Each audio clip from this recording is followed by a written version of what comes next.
Thank you, everyone. Given I'm also talking about intersectionality and things after lunch, I also want to add my acknowledgement to the local custodians. I hail from Yagara Turrbal lands in Brisbane. And I'm in Turrbal country, yep. And our campuses are across the Kabi footprint normally. So yes, I'm Erica and that's James. The formal title of our talk is about embedding AI impact. But really what we want to say is, how do we raise responsible future technologists? Because the one thing that is massively missing from all these documents we talked about today is not what is AI doing to education, but what are we doing in education about AI? How are we teaching these people? And so last year I was super lucky to have James with me teaching into our first year computer science course. And so this is a really short bit, on how that actually went for us and what we learned through the process, so that hopefully others can do it too. As I said, it doesn't align nicely with the report. It sort of links into the risk management practices section, but it's worth calling out that ISO and ISO standards are not mentioned anywhere in the report, even though there's some very established quality ones that, in my opinion, probably should be. So we know it's racing, AI is doing a lot. We know that there's heaps and heaps of risks and harms, and we really need to teach how to do that management and how to build that organisational capability. So we, with the help of James, had a bit of an experiment last year, and we dropped the ISO 42005, which is the AI Impact Assessment Management Standard. Is that the correct title, James? Close enough. Something like that. Anyway, so we worked through examples. We had James working them through, showing them how he would do one of these assessments as well. And we gave them a framework that they could actually use. And as you'll see later, has actually positively impacted how they deal with AI in their everyday lives and in their studies. So, James. Hands up, who's heard of 42005 before? Some people. Can you tell me what it is? So it aligns with ISO 42001, which is the AI management standard for organisations that are adopting and developing AI, and 42005 directly deals with impact assessment. That's right. Well done. Huge round of applause for our guest speaker today. The AI impact assessment process is a standard that is a sister standard to the 42001 standard. And 42001 requires impact assessment as part of its system. What it doesn't tell you is how to do an impact assessment. Why is that, do you think?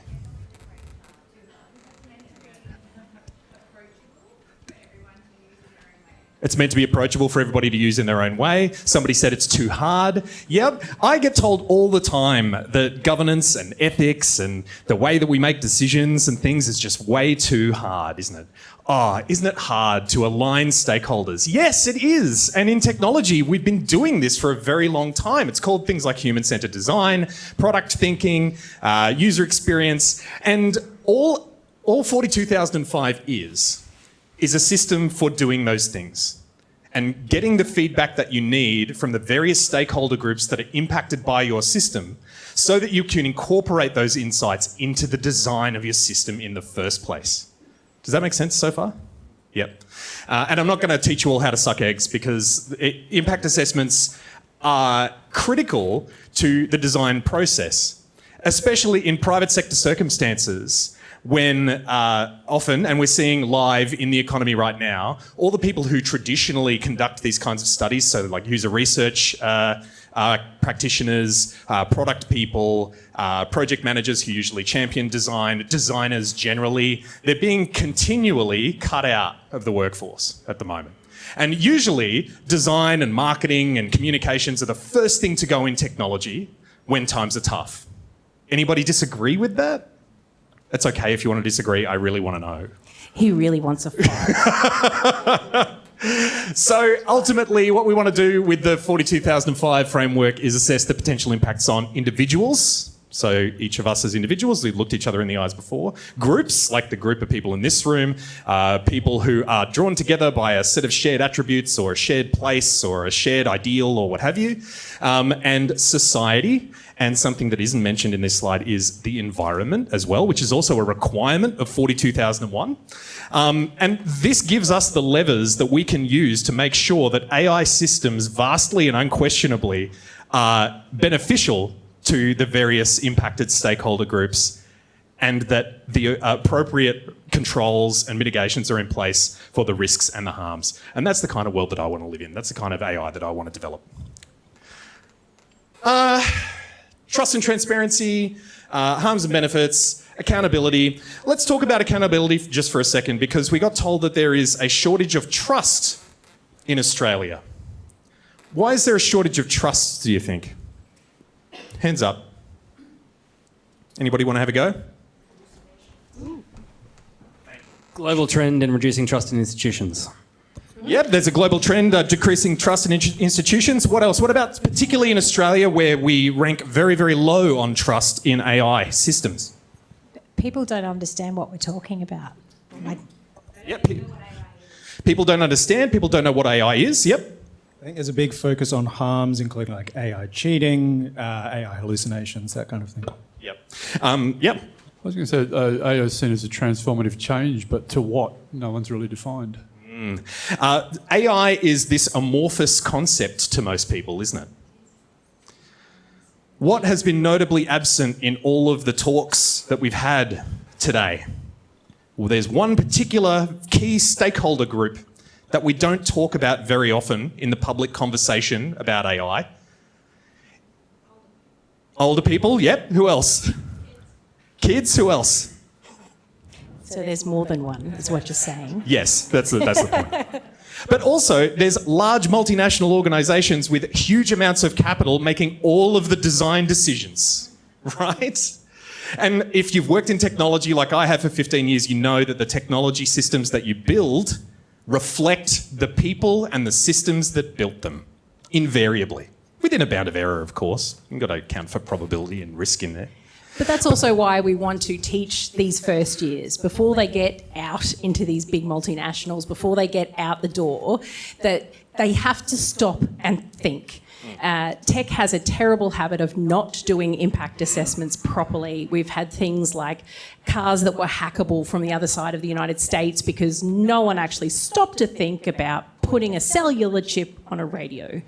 If we do an impact assessment properly, then we can actually try to mitigate some of those harms. And so that's where we came in with these standards. It gives us a process, it gives us the actual documentation that we need to be auditable and to continually revisit. So how we used it, we worked them through designing a process. We provided them with that process. But then we went through with them and documented those assessments. And it was really interesting to watch them go searching and see how little information are on those safety cards, how little information is available about what data it was trained on. And to really get them to stop and have that aha moment of, oh goodness, what am I feeding my data into? But the main areas, and I'll hand back to James, that we got them to have a look at with these ones specifically. Yeah, so it's a huge standard, and I agree, it's hard. But what we need is, if we have no shortage of capital in this country, we need to put resources behind these kinds of systems and practices in order to ensure that AI systems align to the values of the individuals and the groups and the societies that they serve. So system information, data, algorithm, model deployment, stakeholders, those are covered by 42001. So those are inputs that come out of 42001 and go into 42005. And then there are impacts. So they can be positive and negative. And we invariably focus on the negative in AI risk and AI safety. So it's important that we understand some product thinking. What are the opportunities here? How can we better serve underserved communities? and an action plan. What are we going to do within the AI system development lifecycle to actually improve the system continuously?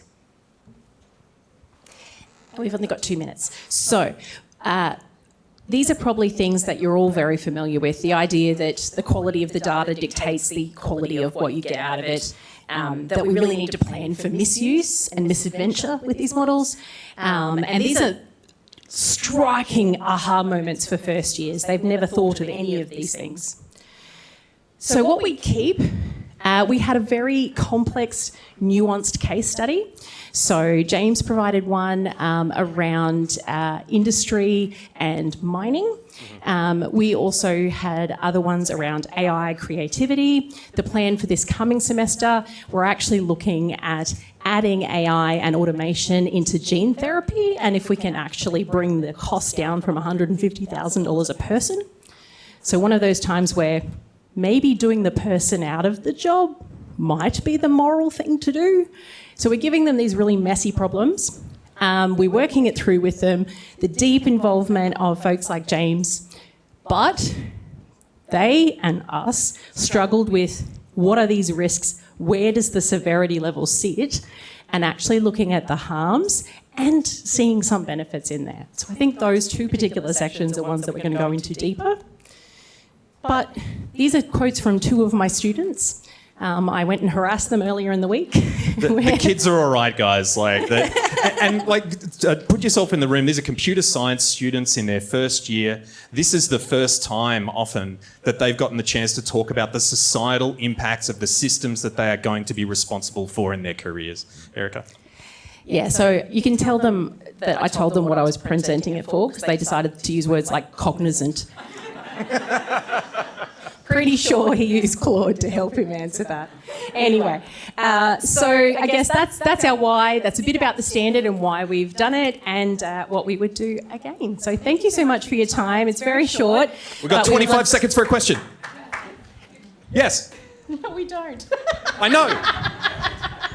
We really don't. What's the weakness of 42,005? The weakness of 42,005 is it's too heavy, and if you try to implement all of it, it's probably not going to get past the financial review. And cost. We had to buy it for the library, so it's not available for everybody. Yep. Cool. Thanks, guys. We didn't have time for that.